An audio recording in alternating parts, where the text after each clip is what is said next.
All right, you'll have to bear with me a little bit here. I had to do a little bit of improvising for my presentation here. I'm in the middle of moving and honestly don't have internet, so I'm kind of running off of my phone's wireless connection and hopefully giving you a good presentation here. So here's the ranking of the 4 activities we were asked to analyze within the textbook. You'll see my 4 there. So number 1, I went with safe care, which again, kind of reading from the book, is making sure students feel safe from a physical standpoint. Their actual safety as far as dangers go, making sure they're well fed, making sure that they're in a clean environment, in a safe environment, in a place where they feel comfortable. I rank that as number 1. I'll talk about why here in a little bit. Number 2, I said deeper learning. Again, enrichment and remediation are hugely important within a school, and it's something that maybe doesn't happen as often as it should, but it certainly can. And again, I'm going to talk about this a little bit later on as well.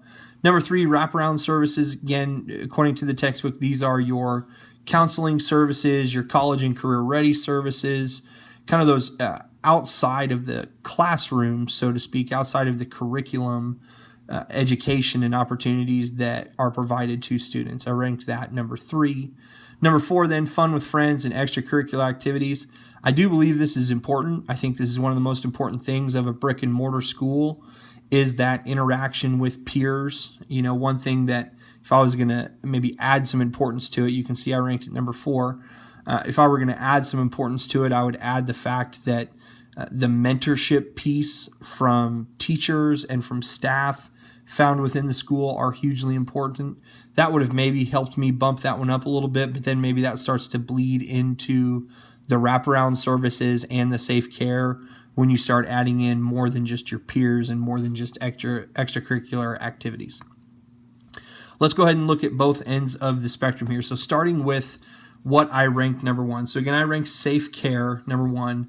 I think this is one of those things, you can't put the cart before the horse. And if you're trying to put learning ahead of a student feeling physically safe and feeling comfortable within the school building and around the school staff, they're just not going to learn. And so, kind of my first point there, no learning is going to happen. A student has to feel safe. Their bellies have to be full. The textbook spoke to hunger being one thing that a child cannot learn if they're hungry. That mind's going to be elsewhere.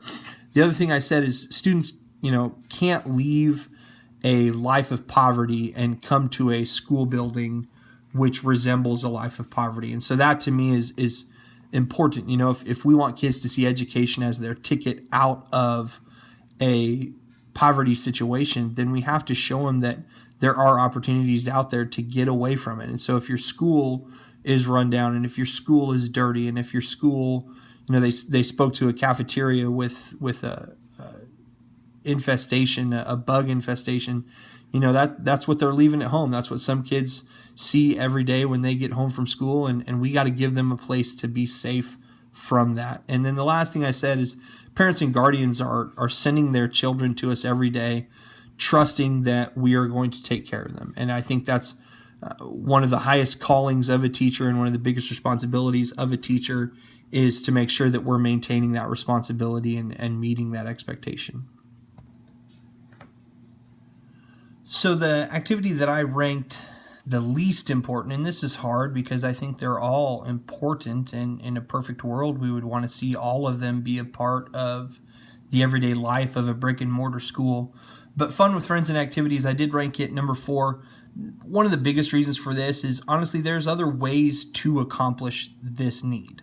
One of the best ways it's accomplished is certainly within a school. However, if something would have to go, this could go, and it could still be accomplished via some other avenue, whether it's a club sport, whether it's an activity outside of class, lots of different ways. Fun with friends, I see the need for that, and I hope that that's going on within the school building. But again, that's not necessarily the most important thing.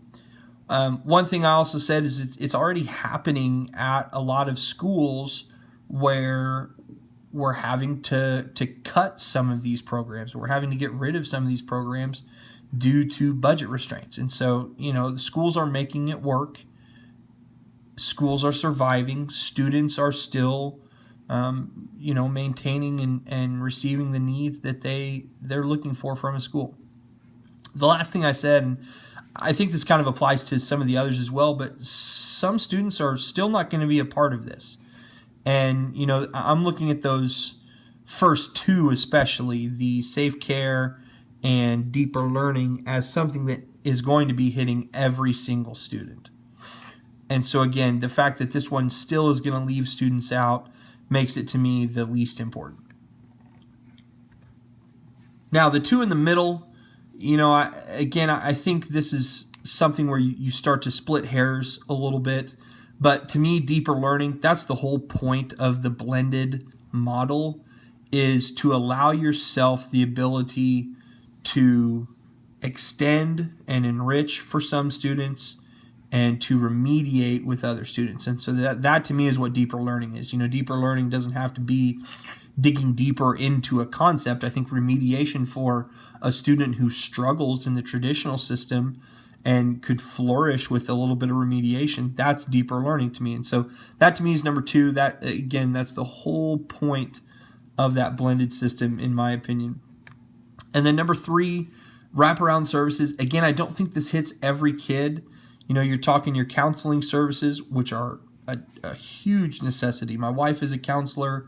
I know what counselors do for a school and how important they are. College and career readiness, all those kinds of things. Again, I'm not saying they're not important. I'm just saying when I list them, this one, to me, wraparound services, is below the safe care and the deeper learning. So barriers and drawbacks to looking at these four different activities becoming more of an emphasis due to a blended or flipped system. The first thing I think is you're going to have to redefine what a teacher is. I think that's what makes me the most nervous when I read through these four activities is, what is the job of the teacher? If safe care is the most important thing, and so that's what we're going to start dumping our budget into, that means that we have less teachers. There's less money for teachers.